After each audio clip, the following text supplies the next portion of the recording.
Muy buenos días, como me han presentado, soy Lucy Barra Puig, presidenta de la Asociación Latinoamericana de Salud Reproductiva.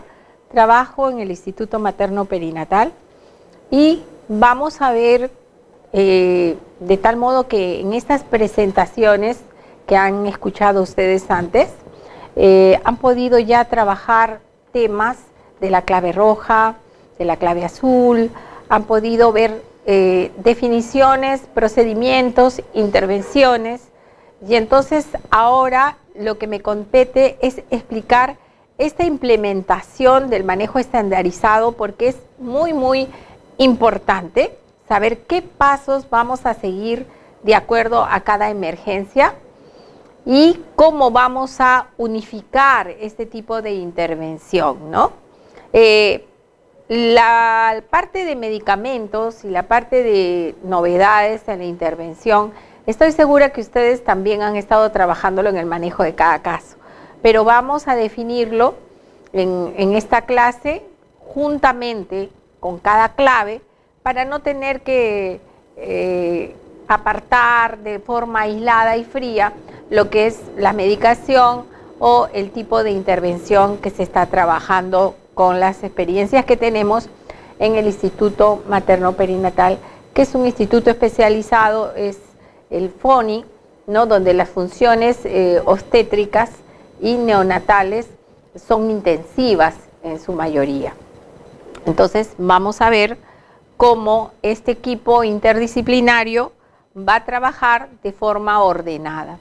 ¿Qué objetivo tuvo estandarizar estas emergencias o estos procedimientos? Esta implementación de la estandarización de las emergencias obstétricas y neonatales dentro de todos los establecimientos de salud va a permitir, pues, como objetivo mejorar la calidad de atención, porque cada cual va a saber su rol y también los procedimientos de atención van a tener un proceso de priorización para ver qué cosa se hace primero, qué cosa se hace después, y si hay alguna intervención, cómo se va a manejar, de tal forma que lo que vamos a lograr es la reducción de la mortalidad materna y neonatal, dado la intervención tan precisa que vamos a lograr.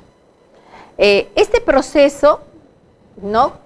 Hay procesos que van a ser favorecidos en la implementación del manejo estandarizado de las emergencias obstétricas y neonatales. Vamos a lograr que la categorización de los establecimientos de salud, que incluye la base, va a incluir la base de archivo de registros informáticos. Si nosotros queremos evaluar uno de los aspectos de esta estandarización, es uno, el liderazgo del profesional, y el otro es la medicina por evidencia. Entonces vamos a poder evaluar qué tipo de intervención es la más frecuente y qué tipo de intervención es la más productiva o la que mejor resultados da. A veces en los libros vamos a encontrar, en los libros de obstetricia, tal o cual intervención, también de forma tipo protocolo, ¿no? Pero lo que nosotros estamos de acuerdo a las investigaciones, es evaluando mediante estas estadísticas qué tipo de intervención funciona más, y también la utilizamos para saber, para poder llegar a los equipos de capacitación que van a haber.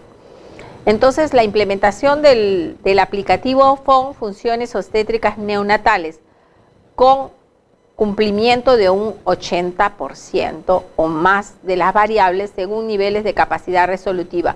¿Cuáles son los niveles de capacidad resolutiva? O sea, si yo voy a tener una clave roja, ¿cómo se va a manejar en estos diferentes niveles? O una clave azul, una clave amarilla, ¿qué cosa es el rol que va a desempeñar en cada tipo, los profesionales en cada tipo de establecimiento? Donde vamos a tener los establecimientos donde tienen las funciones obstétricas neonatales primarias, que es esta sigla, FONP, la función obstétrica neonatal básica, FONB, la función obstétrica o neonatal esencial, FONE, y la función obstétrica neonatal intensiva, FONI, que en este caso es mi Instituto Materno Perinatal, ¿no?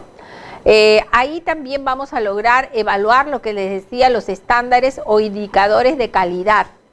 ¿Qué es lo que mejor le conviene al paciente y lo que mejor también pueden dar los profesionales que se han capacitado, ¿no? Según también estos establecimientos. Bien, ¿qué procesos? Dice, procesos que favorecen la implementación del manejo estandarizado de las emergencias obstétricas y neonatales. Otro de los aspectos tenemos la organización de la red obstétrica neonatal. Para ello se requiere implementar, ¿no?, diferentes capacidades de respuesta, y entonces tenemos una red de tal forma que en el nivel básico saben cuál le corresponde si es que tuviera una intervención a nivel primario, si es que ahí lo van a solucionar, o si es que de ese nivel básico la paciente va a ser referida a un establecimiento de cuidado intensivo. Es por eso que en Maternidad de Lima nosotros recibimos pacientes de diferentes departamentos, de Huancavelica, de Ica. También recibimos a veces pacientes del Seguro Social. ¿Por qué? Porque faltan ventiladores y en fin. Entonces nosotros tenemos la capacidad resolutiva con equipos profesionales y guías que vamos a ir viendo, ¿no? Entonces esta red puede ser que se salte de frente debido al estado en que se encuentra la paciente. Se va a buscar el mejoramiento del sistema de referencia y contrarreferencia, ¿no? Cómo puede, esto camina con todos los pasos para que una paciente sea derivada con su documentación adecuada y luego que se supere el evento, ser remitida nuevamente a su nivel o a su red obstétrica o neonatal. También es importante el desarrollo de la gestión regional, la capacitación, o sea, mediante la gestión de evaluación del número de casos de pacientes que se presentan con problemas obstétricos o neonatales. Entonces vamos a ver qué nivel de capacitación tiene nuestras obstetrices, nuestros médicos, las enfermeras, todo el equipo de salud. Y entonces como instituto nosotros salimos en equipo a brindar capacitación para que esto quede de acuerdo a su nivel, en un nivel de intervención y de sistema de referencia y contrarreferencia adecuado, con todos los documentos adecuados y de la forma que debe hacer. También va a permitir el desarrollo de la metodología de supervisión supervisión capacitante, donde nosotros volvemos a esta red con los instrumentos de aplicación, con guías. Nosotros hemos emitido guías nacionales donde están paso a paso y que en la capacitación lógicamente vamos paso a paso. Primero los aspectos básicos de las hemorragias, por ejemplo, de primero o segundo trimestre, capacitamos en problemas de eclampsia, preeclampsia y las vamos llevando hasta el nivel de cómo poder atender una clave roja, un shock hipovolémico, una sepsis, que sepan decidir en qué momento voy a referir para que no tenga un evento adverso o una muerte súbdita, ¿no? Toda esta sistematización está respaldada por una serie de documentos que se los pongo allí del Sistema Nacional de Gestión, las guías prácticas clínicas, o sea, todos estos documentos que ustedes ven ahí han sido revisados, validados y emitidos por resoluciones ministeriales, o sea que a la hora que vamos nosotros a aplicar este tipo de protocolos vamos a tener todo un respaldo hasta legal, científico y legal, porque a veces pudiera que de pronto tenemos una muerte súbita y el familiar siente de que no se atendió adecuadamente, tanto a la madre como al recién nacido. Por lo tanto, tenemos un respaldo a la hora de que tenemos que también asistir a defendernos o a poder explicar estos aspectos legales. El manejo estandarizado se va a dar a través de las guías de práctica clínica. Estas guías de práctica clínica consisten en ofrecer al profesional los pasos adecuados, ¿no?, y las directrices por la cual con evidencia científica, las hemos validado, como les decía anteriormente, y que surgen diariamente en el quehacer de las pacientes. Ahora yo les voy a contar, justamente vengo de ver un caso que combinado entre sepsis y un problema de hemoglobina, que no se desató en una clave roja, en un choque hipovolémico, que no se definía en una sepsis, pero con el manejo de equipo de la obstetriz, que siempre está alerta, que siempre está empujando, lógicamente, si hubiera estado una enfermera, igualmente hubiera servido en cumpliendo sus funciones, y que hemos podido sacar esta paciente gracias a este manejo que se tiene con las guías clínicas, ¿no? Entonces, ¿qué beneficio tiene utilizar estas guías de práctica clínica? Va a dar el soporte científico a la atención, por ende mejora la calidad técnica. Si yo voy a dar una atención científica, pues voy a ser ya un especialista, una persona capaz de poder manejar este tipo de pacientes de riesgo, pero también de enseñar y ejercer docencia de acuerdo a la experiencia que ya tenemos, ¿no?, de los casos clínicos. Mejora las competencias de los profesionales, ofreciéndoles mejores evidencias científicas disponibles, o sea que pueden leer mediante los resultados, porque estas guías están siendo actualizadas y están acompañadas de cuadros de manejo de los casos, que ahora lo vamos a ir viendo, y también facilita la toma de decisiones frente a hechos críticos. Si yo ya tengo una forma, un protocolo de actuar en cada clave, en cada emergencia, pues no tengo que improvisar o andar leyendo qué funciona mejor, sino yo ya estoy entrenada, prevengo, sé que esa paciente en cualquier momento con una frecuencia respiratoria aumentada o cardíaca de 120, 130, ya me está diciendo que tengo que actuar, y solo tengo que tratar de identificar qué tipo de emergencia es y actuar de acuerdo al protocolo, y entonces voy a evitar hechos críticos, ¿no? Como el caso que ahora les voy a contar, que no llegó a un hecho crítico, pero que estaba en el umbral, y gracias a la intervención de estas guías o de esta experiencia se puede salvar a la paciente. También es importante el trabajo en equipo, ¿no?, al interior de la institución.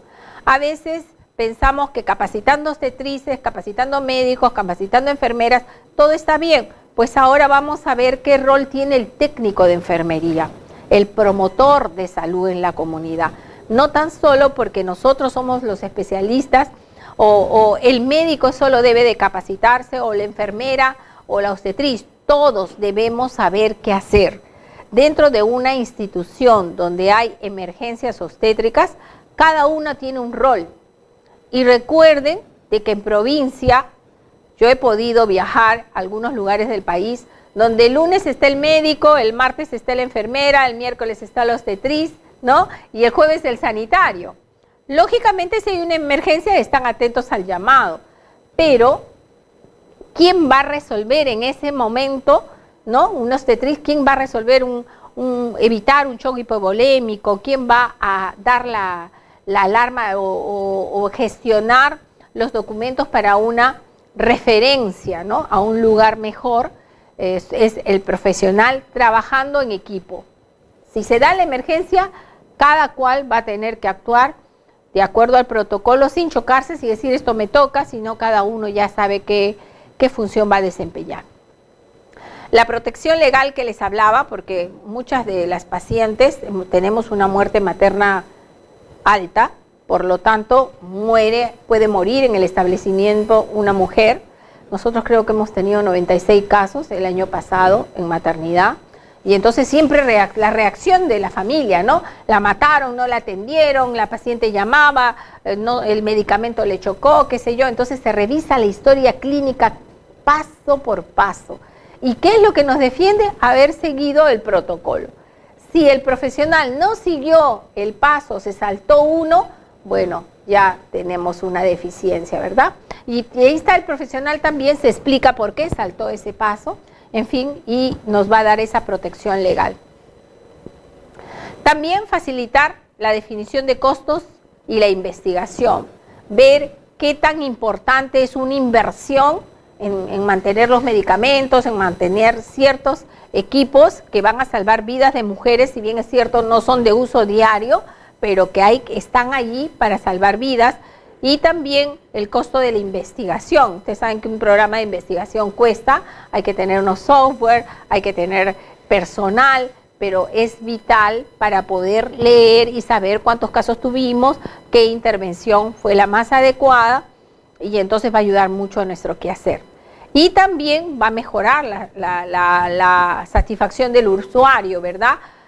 Ahorita me acabo de encontrar con una persona que trabaja ahí y me dice, señorita, usted me atendió con sus alumnas el otro día en el instituto, yo estaba internada y mire, y la veo tan linda todo, contenta y feliz. Y ya estaba ella de alta, pero yo le explicaba los cuidados que tenía que tener, le explicaba a mis alumnas los pasos o el problema que había tenido, y entonces el trato cálido, porque no tan solo es el protocolo, el trato cálido, el trato humano que debemos darle a estas pacientes donde en algún momento han tenido riesgo de vida ella o su bebé. Y entonces tenemos pacientes satisfechos. No sé si habrán escuchado hablar a veces de hospitales que dicen, no, ahí matan. No quiero dar el nombre, pero en mi hospital, están grabando, entonces en mi hospital llega a dar a luz todo el mundo, y siempre hay de un lugar de Lima donde todo el mundo llega a dar a luz, y llega a dar a luz un parto normal, no está de hemorragia, no llega referida, sino ella quiere dar a luz ahí. ¿Por qué? Porque sabe que la maternidad o el Instituto Materno Perinatal es bueno, y le digo, pero ¿por qué no te quedas en tu hospital? No, en mi hospital matan. ¿Quién va a estudiar para ir a matar a la gente? Pero a veces no es el tipo de intervención, porque los profesionales son tan buenos. A veces es el trato, ¿verdad? El trato de no atenderlas con cariño, con un poco de atención, o también a veces la falta de personal. Llega un momento en que el cansancio ya hace que uno pues decaiga, ¿no? Porque realmente no tan solo esta intervención va a estar basada en los protocolos, no tan solo en las guías prácticas, no tan solo en la capacitación del personal, sino también en el número de personal. Tenemos que tener un equipo de técnicas de enfermería, un equipo de buenas enfermeras, un equipo de buenas obstetrices, porque somos las que vamos a manejar el caso y dar las alarmas, y un equipo de buenos médicos, pero en número. ¿Qué hace un médico yendo a 2 servicios? ¿O qué hace, son 3 obstetrices en una unidad o 4 obstetrices que ahora las van a ver y de pronto tiene que salir una porque faltó en algún servicio? Entonces, también es importante el número de profesionales, el tener el abastecimiento de instrumentos, de medicamentos. ¿Qué hacemos todos si no tenemos los kits? Por un problema de logístico. Entonces, es otro de los problemas que también tenemos que ver y que las pasamos. No todo es el estándar, sino también es un complemento de un todo, ¿no? Bien, y vamos a entrar luego de esta introducción de por qué es importante esta sistematización. No tan solo yo necesito saber cómo manejo el ectópico, cómo manejo la hemorragia por placenta previa o un caso especial, sino es importante ya ver cómo se ha ido estandarizando estas claves. Y vamos a hablar de la clave roja. Entonces, esta clave roja es el procedimiento de manejo inmediato de la hemorragia obstétrica. Forma parte de una estrategia que busca disminuir la mortalidad materna, porque sabemos que la hemorragia es una de las causas más altas, ¿no? Una de las causas más altas de muerte materna. Y esta puede ser producida por una hemorragia posparto, por una hemorragia posaborto, en gestantes, que es donde más aumenta la mortalidad, pero también en periodos de parto, ¿verdad? Mediante esta estandarización de los procedimientos en el manejo inmediato de esta entidad en emergencia, que puede ocurrir en centro obstétrico como puede ocurrir en emergencia, ¿no? El responsable principal es el médico de emergencia y el médico de centro obstétrico. Nosotros somos el complemento, pero quien va a tomar las decisiones, quien va a llevar el manejo médico es el responsable, el médico.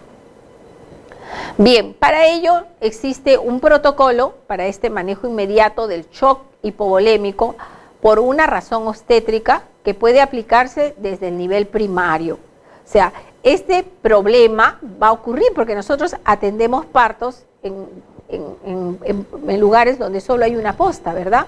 Entonces, desde allí, estas intervenciones arrancan desde allí. ¿Qué es lo que tenemos que hacer? Es en esta clave roja, una estandarización rápida del paciente, estabilización rápida del paciente. Este paciente se desvanece, pierde mucha sangre, entonces vamos a primero estabilizarla. Que las pacientes lleguen a un establecimiento de salud en el momento preciso y rápido, el transporte, siempre hemos oído hablar del transporte. Difícil es cuando no hay una ambulancia o cuando hay ambulancia y no hay gasolina, o estar en un poblado donde tienes que trasladar a la paciente en una camilla preparada por los pobladores o por algún medio, ¿no? Un motocar, algo. Esto lo tenemos que tener en buenas condiciones para que este traslado se dé. El fortalecimiento de sistemas de referencia y contrarreferencia, a dónde voy a ir y de qué modo, qué tengo que llevar. La mejora del trabajo en equipo y menor número de muertes maternas es el objetivo de esta clave. ¿Por qué ocurre estos problemas? ¿En qué entidades se van a presentar estas hemorragias? Pudiera ser, tenemos clasificadas en la primera mitad del embarazo, menor de 21 semanas por causas obstétricas. Entonces, ya lo han visto ustedes los manejos en las exposiciones anteriores y aquí las vamos a nombrar. Uno de ellos es el aborto, el embarazo ectópico y las enfermedades de troflobástica gestacional. En la segunda mitad del embarazo, mayor de 21 semanas por causas obstétricas, vamos a ver la causa de placenta previa, ruptura uterina y desprendimiento prematuro de placenta, ¿no? Estas son las hemorragias en la segunda mitad del embarazo.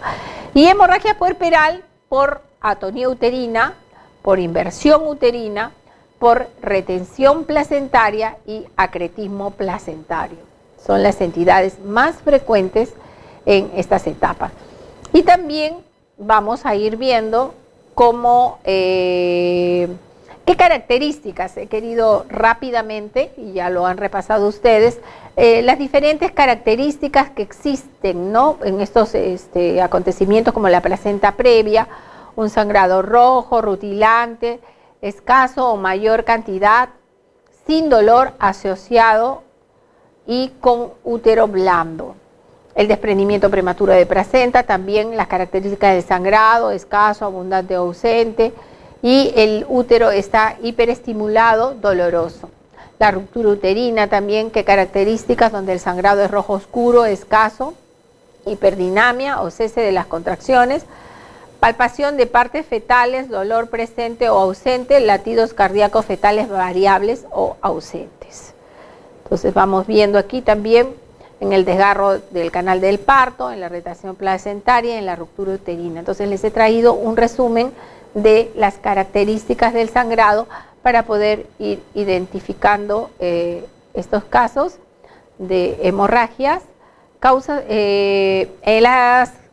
Las hemorragias obstétricas posparto, el alumbramiento incompleto con la retención de restos placentarios, la atonía uterina, ¿no?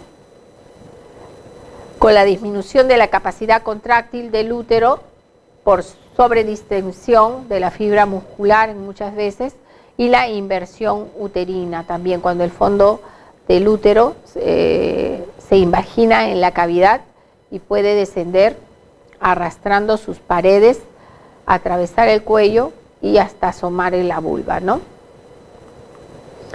Para todo ello, para todas estas tipos de hemorragias que hemos presentado, entonces aquí este es el cuadro que donde narra, que es de clave roja, usualmente es de color rojo y está pegado en las paredes, donde nos va a explicar las funciones del técnico de enfermería, la enfermera que va a ser en el momento, la obstetriz, el laboratorista y el médico general. Y como ven, lo que les explicaba aquí, hasta el promotor. Si es que hubiera un acontecimiento de una clave roja, Entonces el promotor también tiene un rol, tiene el rol de ir buscando, tranquilizando a los familiares, buscando de pronto un transporte, porque ellos, si es que no hay una ambulancia en el establecimiento, en el centro de salud, que nunca la hay, por lo menos ir viendo, ¿no?, de qué forma ellos trasladan a las pacientes, buscando donantes de sangre, y el técnico de enfermería en estrecha relación con el promotor. Vamos a ver aquí, vamos a ampliar un poquito dentro de lo que se pueda. Y por ejemplo, el técnico de enfermería tiene como responsabilidad llamar al médico o al equipo de atención. Les decía que no siempre están presentes en un centro, ¿no?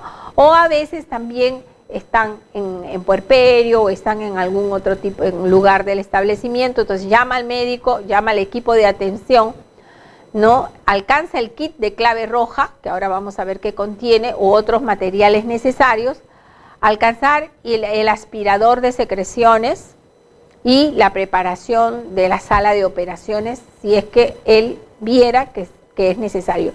Y no es que viera, sino que no va a actuar él solo primero, ¿no? Está la enfermera, y si es que se trata de una ruptura uterina, de algo que va a necesitar una intervención, va coordinando con sala de operaciones para que tengan todo preparado, y va a servir de apoyo a la enfermera para cumplir con las indicaciones. Aquí vemos al técnico de enfermería que coordina con el agente o promotor comunitario, que va a asegurarse personas para la donación de sangre, y va a vigilar a donde sea necesario, y sobre todo poder tranquilizar a los familiares. Vamos a ver el rol de la enfermera, donde va a verificar y mantener las vías aéreas permeables, la oxigenoterapia, de acuerdo a la necesidad. Ella va a determinar si se instala el oxígeno o no, el monitoreo de control de funciones vitales, colocar las 2 vías de cloruro de sodio, ¿no?, una en cada brazo, y responder al volumen perdido. Si vemos que es una hemorragia profusa, pues va a utilizar casi a chorro el goteo de las 2 vías, y si es que la pérdida no es tan aumentada, pues poner a un goteo. Y dice, en casos necesarios, la poligelmina o el AMAC, ¿no?, si fuera necesario, lógicamente con la indicación del médico. Relación de 3:1. Si se trata de una puérpera, agregarle 30 unidades de oxitocina a uno de los 2 frascos. Si no es posible canalizar vía, comunicar al médico para una flebotomía, colocar sonda Foley número 14 y una bolsa colectora de control de diuresis horaria, tomar nota de los medicamentos administrados y cumplir las indicaciones. Entonces, esto que ven en blanco es para un nivel de atención básico, ¿no?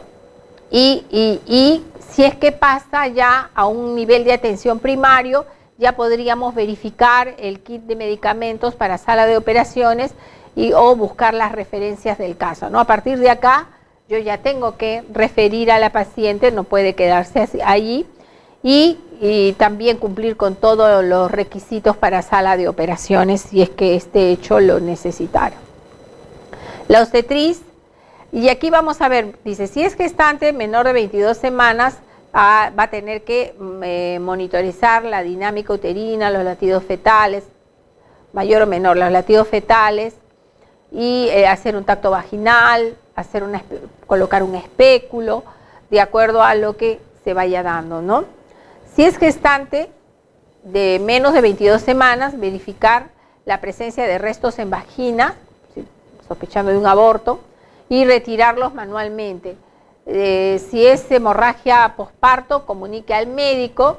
Mientras tanto, comprima bimanualmente. Ahora vamos a ver las técnicas, o ya deben haber visto en las explicaciones las técnicas de compresión.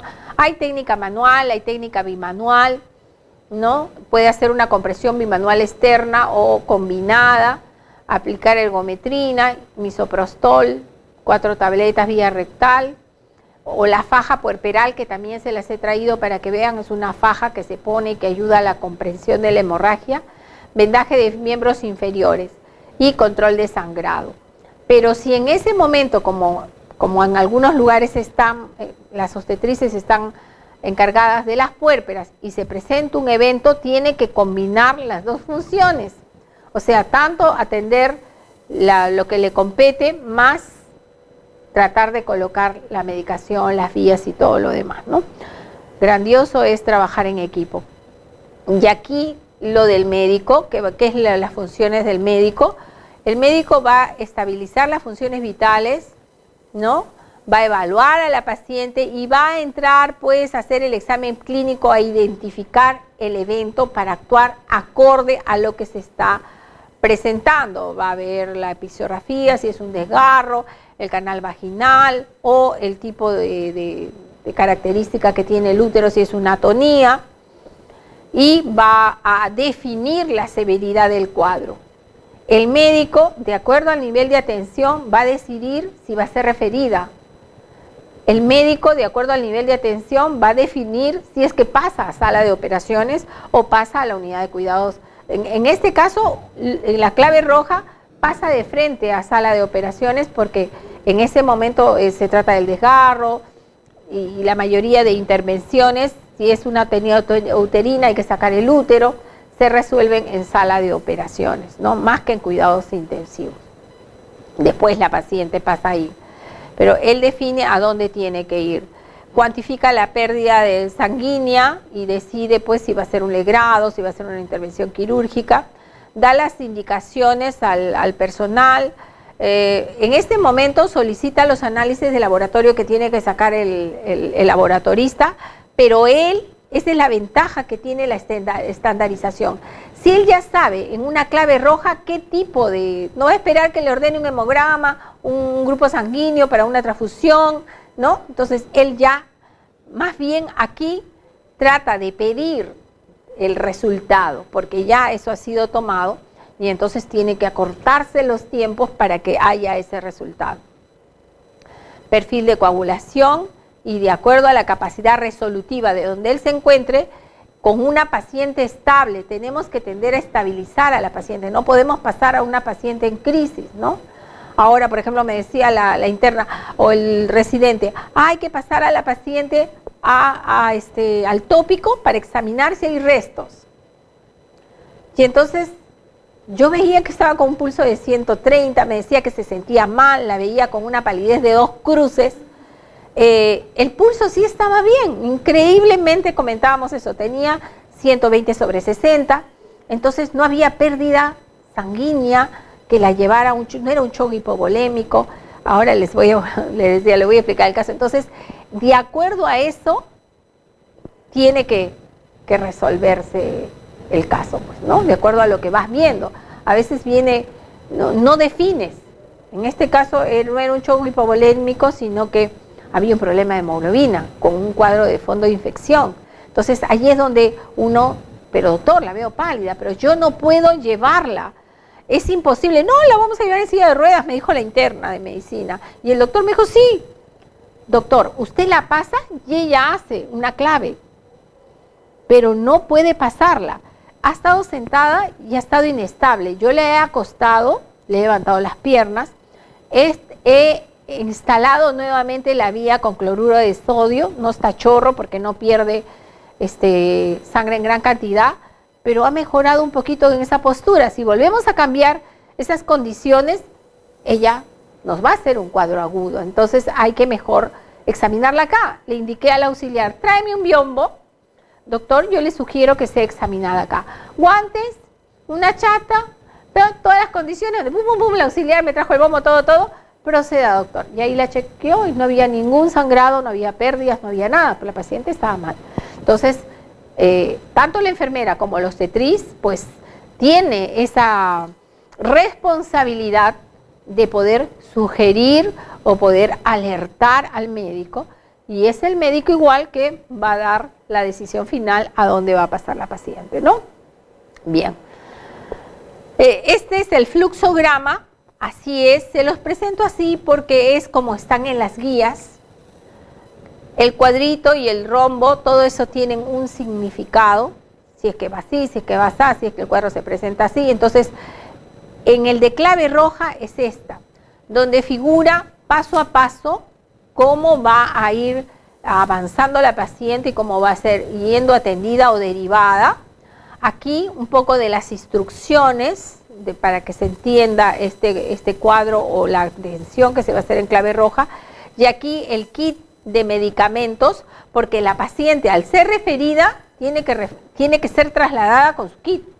Ojo, no es que yo la voy a trasladar y allá van a tener el kit de clave roja, no, yo tengo que tener este kit. Y entonces aquí vamos a poder ver este fluxograma, donde la paciente ingresa, dice, al establecimiento, ¿sí? Y se inicia, se activa, mejor dicho, la clave roja, porque llega sangrando, pero de pronto ahí comienza a chocarse, y ahí viene la evaluación y manejo, según los protocolos. Y entonces viene la pregunta, miren, aquí viene, según el protocolo de la clave roja, del shock hipovolémico, donde actúa el personal que esté presente, sea la enfermera con el médico, la obstetriz, el médico, la enfermera, del equipo que hay. Pero aquí es donde se tiene que pensar y evaluar. Esta paciente necesita sangre, necesita una intervención quirúrgica. ¿Existe la capacidad resolutiva? Si existe, entonces empieza el manejo, continúa en el establecimiento. ¿Por qué? Porque yo tengo una sala de operaciones. Yo tengo un banco de sangre, entonces se continúa, porque si esto ocurre en mi hospital, pasa a manejarse. Pero ¿qué pasa si no tiene la capacidad resolutiva?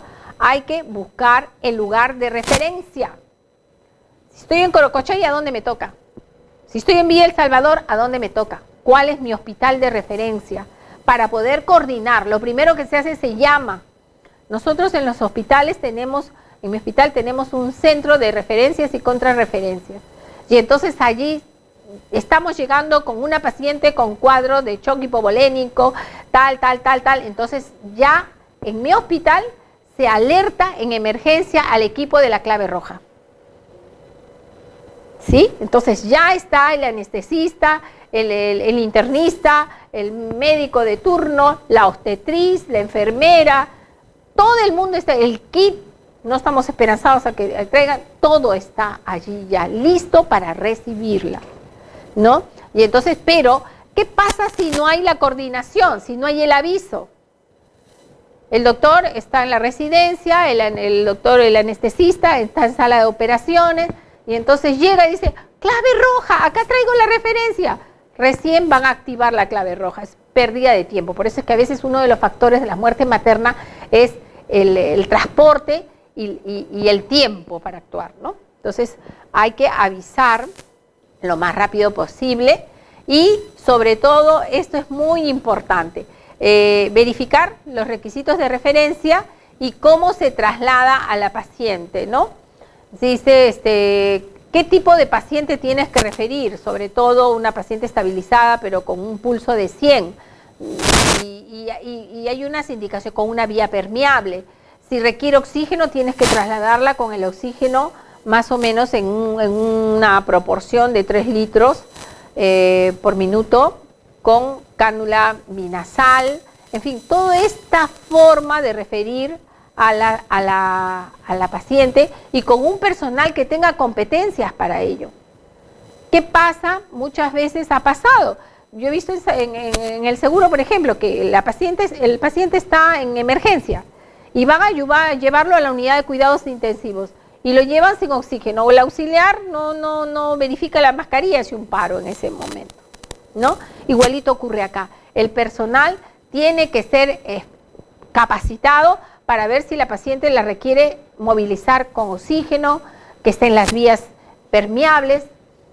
Y es lo que nos pasa, por ejemplo, también, el traslado de una paciente puérpera de sala de partos a hospitalización. ¿Qué hace el auxiliar? Cierra la vía, ¿no? Traslada a la paciente, a veces hasta con el suero en la barriga, en lugar de llevarlo en el soporte, o lo lleva en el soporte con el suero cerrado. Y llega a puerperio, tú estás ocupada, estás atendiendo los otros ingresos, y dice, ya, ponla de la cama 24.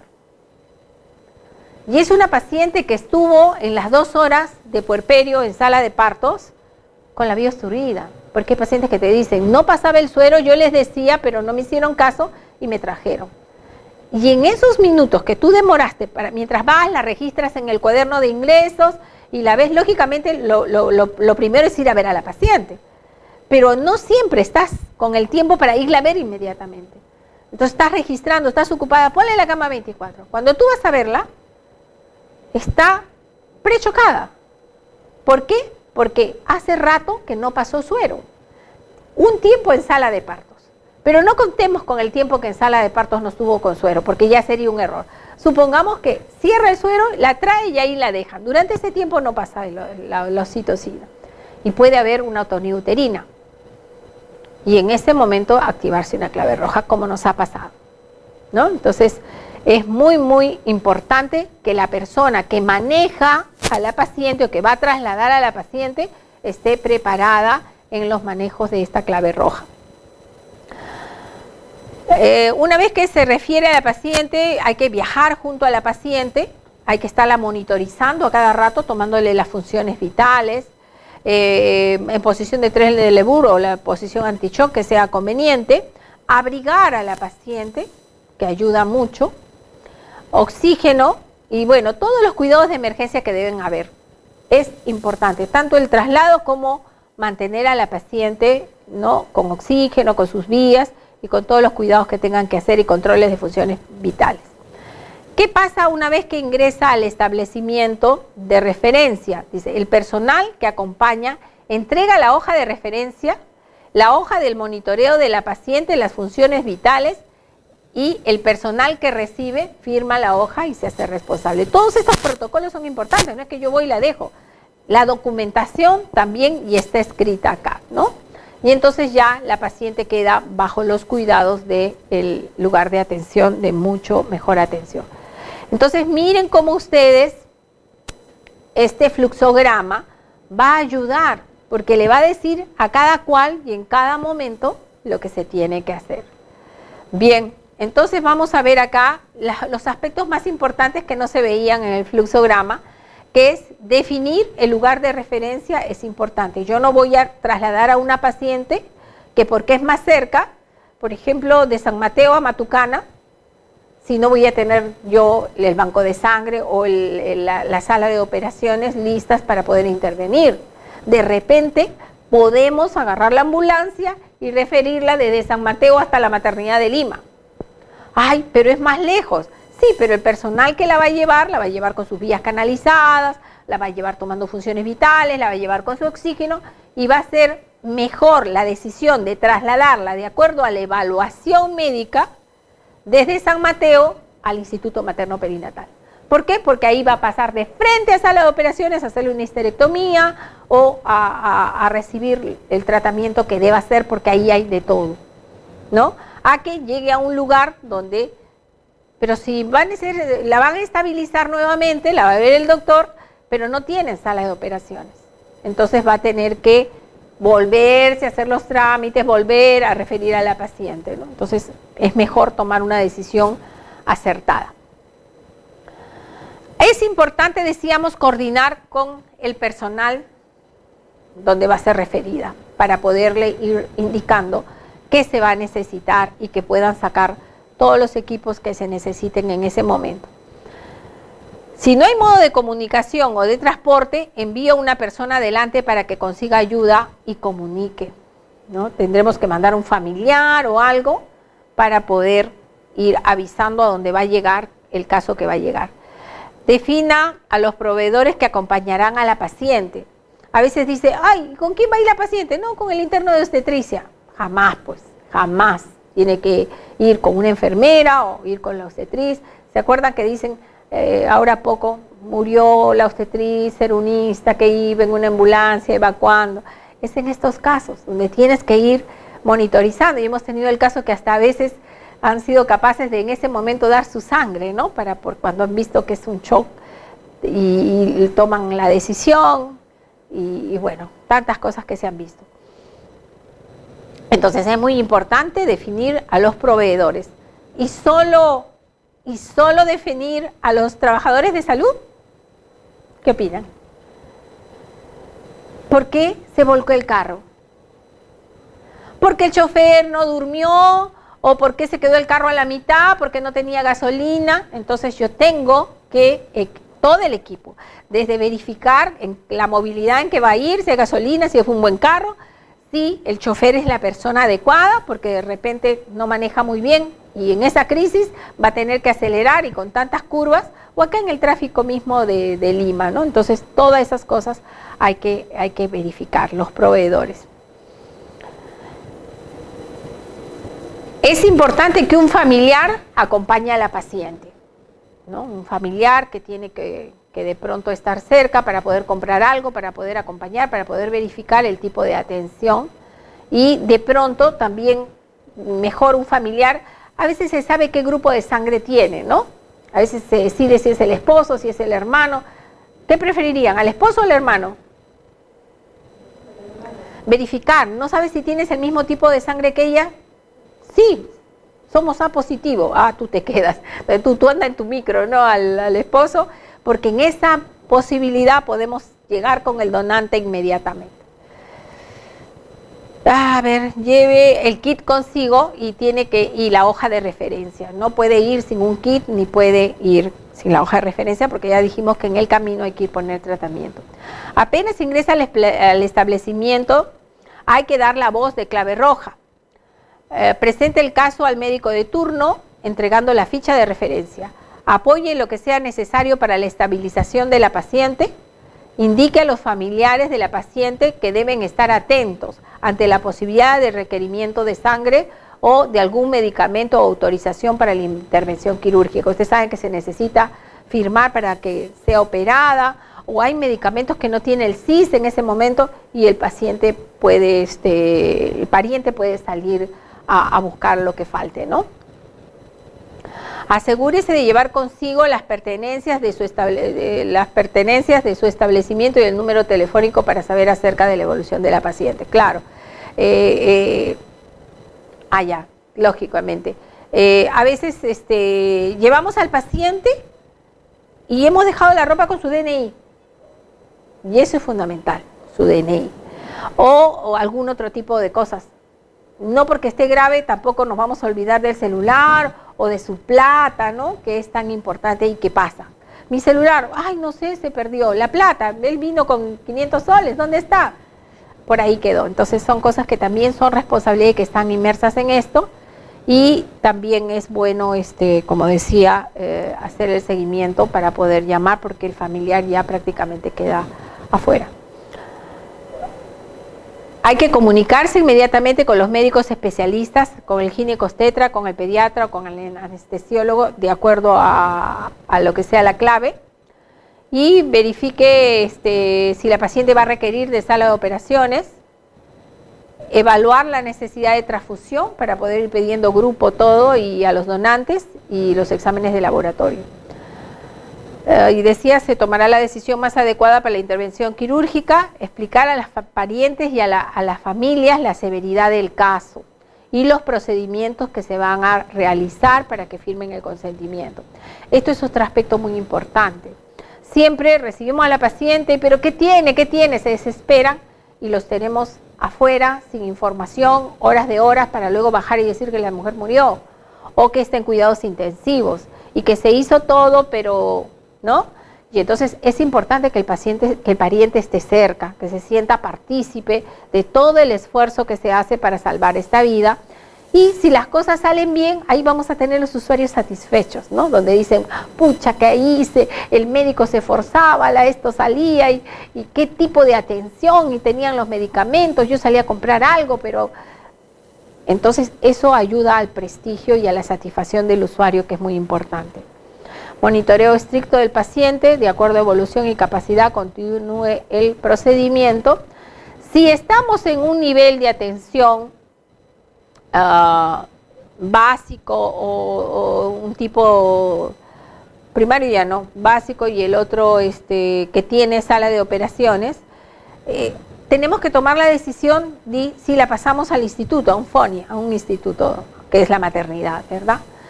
Supongamos que la paciente llega el 2 de mayo, ¿no? O supongamos que llega a Loaiza, donde también hay servicios de obstetricia, pero no la capacidad resolutiva que tiene Maternidad de Lima. Entonces, si es que la paciente va a necesitar de tipos de intervenciones especializadas, como hemos visto en clave roja, que podemos hacer la compresión bimanual, que podemos poner un globo de compresión, y que de pronto vamos a necesitar ligar, intervenir o sacar el útero o hacer que le den, haber explicado ustedes el tipo de, hay una sutura que se hace a nivel de las paredes del útero para comprimir, entonces es necesario evaluar eso para poder diferirlo. Y aquí un poco para entender el protocolo de la clave roja, qué instrucciones lleva este fluxograma, entender que el manejo de esta emergencia es multidisciplinario. No podemos andar peleando que no, que la enfermera no, que ella no sabe decidir, o que la obstetriz no, o que el auxiliar quede afuera, que él no tiene nada que ver acá. No, ya hemos visto que esta intervención es multidisciplinario y simultáneo, ¿no? Uno va haciendo una cosa, el otro va haciendo otra, y ya teniendo conocimiento del protocolo, quiere decir que hasta el laboratorista lo tengo que entrenar. Yo a él no le voy a esperar a decir, mira, quiero tal análisis. No, él ya llega y él va sacando y va actuando cada uno en su posición. Las indicaciones que se encuentran en el recuadro blanco deberán ser cumplidas en el nivel primario y básico, decíamos, ¿no? Y ya las de color celeste van a ser cumplidas en los otros establecimientos como el FOM, donde ya puede haber una sala de operaciones. En los establecimientos que cuentan con médico, enfermera y obstetriz, técnico de enfermería y técnico de laboratorio, se cumplirán las tareas según lo indicado. En los establecimientos donde no dispongan todo el personal, hay que considerar el protocolo y organizarse de tal forma que puedan cumplir las indicaciones, ¿no? Les decía yo que hay momentos, por ejemplo en maternidad, donde nosotros tenemos que hacerlo casi todo, ¿no? Estabilizar, ver los restos, llamar al médico, evaluar, porque ahí trabajan 3 o 4 obstetrices que son especialistas en alto riesgo, ¿no? Pero una vez que se desata la clave roja, llega la enfermera. Si pasamos la voz de clave, llega el anestesista, llega el intensivista, llega la enfermera, todos, el laboratorista, ya el que está de guardia tiene que correr hacia allí. Allá, y esto ahora les voy a hablar sobre los números que aparecen e indican el orden de prioridad donde deben intervenir, que ahora lo voy a revisar porque he vuelto a copiar otro. Y acá dice, miren, si solo cuenta con un técnico, debe cumplir lo indicado en el 1, 2 y 2A, luego de referir a la paciente. Y acá lo vamos a ver, pensé que lo había vuelto a copiar. Después avanzaremos. Pensé que lo había vuelto a copiar. Bien, explicar un poco los números. Aquí ven, miren, ¿no? 1A, el técnico de enfermería. 2B, cómo él se comunica con el promotor de salud para los donantes. Luego pasa al médico general y también en el 1, como primera intervención, la enfermera estabilizando y colocando lo que dice el protocolo. Aquí la obstetriz, miren, 2A, ¿por qué? Porque igual tiene que ir revisando los restos e ir viendo para poder identificar qué es un aborto, una hemorragia de tercer trimestre, etcétera. Entonces, hay unos cuadros en uno rojo que tiene todavía más números, pero por lo menos nos ayuda para ir viendo de qué modo se debe trabajar en equipo y cómo va a ser el rol de simultaneidad, ¿no?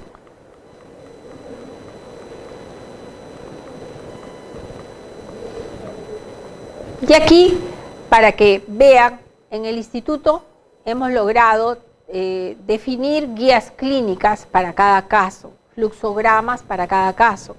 Y es lo que les he traído ahora. Ahora vamos a revisar estas guías donde habla de cada caso y qué tipo de intervención, incluso están las láminas de las maniobras.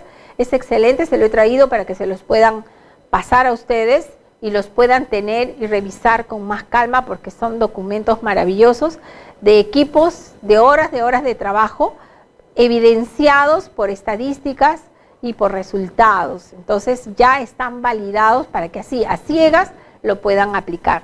Entonces aquí los he traído para que lo conozcan, ¿no? Por ejemplo, en el caso de aborto, Esto es atendido. Mi hospital es un hospital donde en el servicio A atienden adolescentes. En el servicio B atienden todo lo que es hemorragia del primer trimestre, segundo trimestre y también hiperimesis. Ese es el B. En el C manejan todo lo que es hipertensión, eclampsia, preeclampsias, y es en el C. Y en el D todo lo que es infecciones. Entonces, ¿dónde se dan las claves rojas? En el B. ¿Y dónde se dan las claves azules? En el C. ¿Y dónde se dan las claves amarillas? En el D. ¿No? Y ese equipo tiene que estar entrenado con una capacidad técnica porque son derivadas así a las pacientes que llegan. Entonces llegan con un problema de preeclampsia que en cualquier momento desata una eclampsia y una clave azul, o algún problema infeccioso por coriomionitis, rotura prematura de membranas, ITU, y en cualquier momento desencadena una clave amarilla. Y es ahí donde se va a tener que dominar estos protocolos. Entonces en el servicio B manejan muy bien estos casos cuando es aborto en curso, amenaza de aborto, aborto retenido, incompleto, completo, y aquí está cada cual de los procedimientos que se siguen en cada caso. Esto están en las vitrinas y como ven están referidos en las guías de prácticas clínicas y procedimientos de obstetricia y perinatalología del Instituto Materno Perinatal desde el 2010. Ahora el que les he traído es manejo clínico de las claves, pero dentro de ello también tiene el manejo de estos casos y entonces está más actualizado, creo que es del año pasado.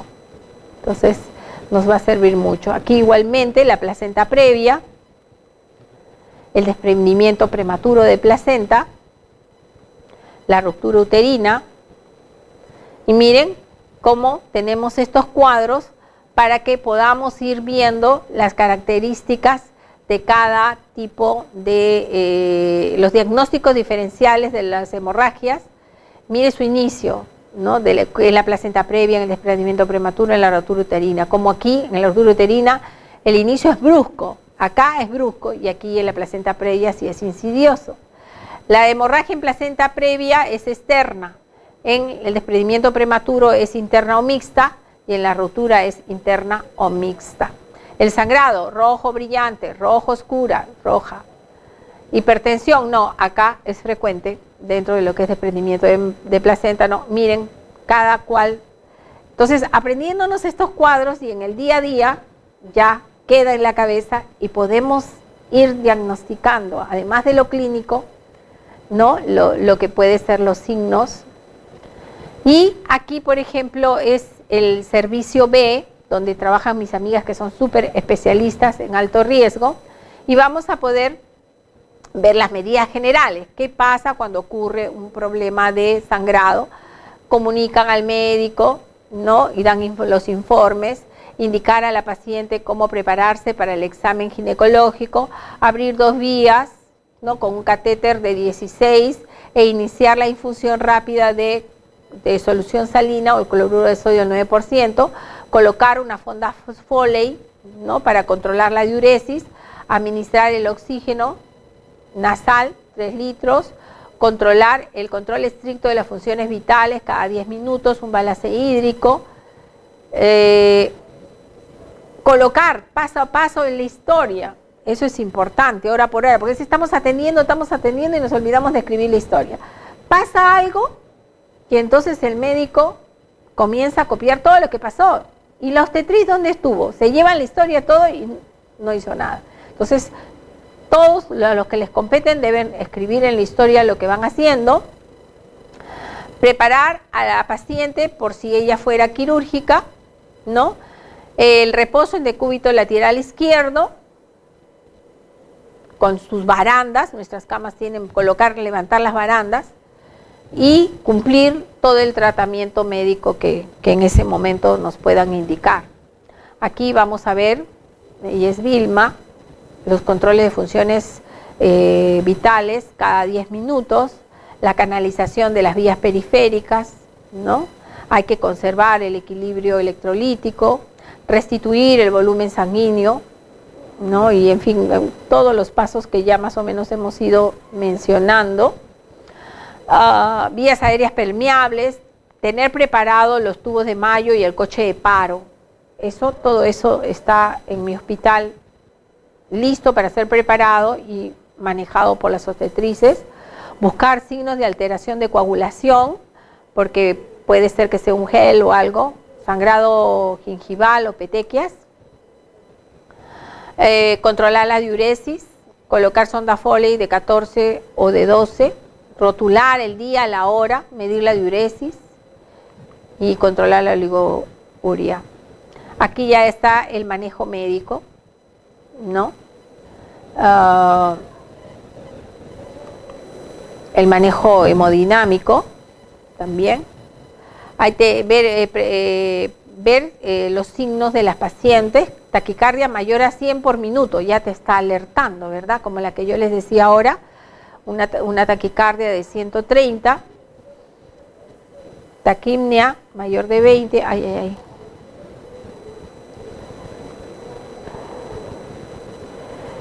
Y todo esto, todas estas características que estoy segura ya la han trabajado, los exámenes de laboratorio.